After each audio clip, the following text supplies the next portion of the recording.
I was convinced that Dumont would not be a competitive factor for the reason that I said before. Rayburn, who was there representing Barney, was a statistician. He watched every penny, but he forgot that you're supposed to have programming on the air. And I knew the weakness, and I felt very definitely that we'd be able to drive Dumont out of business. I had to convince our board of that fact. They said, well, this is an assumption you're making. It's not an existing fact. I said, that's true, but I said, I'm going on that assumption, and I think I'll prevail. And that was it. The board argued the thing till now 9 o'clock at night, and they couldn't come to a conclusion. And finally, one of the board members said, John Coleman was a man, he said, why don't we call Harry Haggerty of the Metropolitan Life? He's on the board of RCA, and he's also loaned CBS upwards of $60 or $70 million.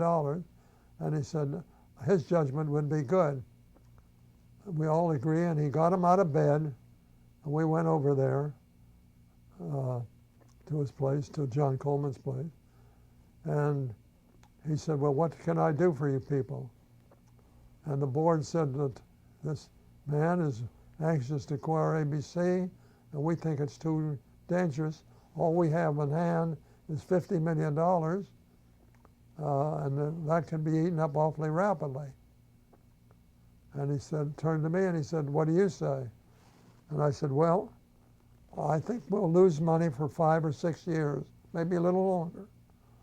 But I said, eventually we'll prevail, but we have to have the cash to do it.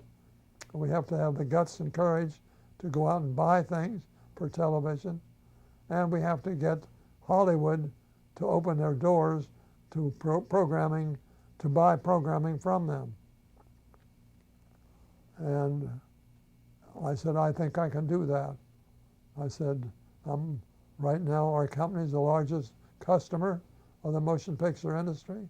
And I said, eventually I think we can prevail. And so he turned to the board and he said, I agree with Leonard.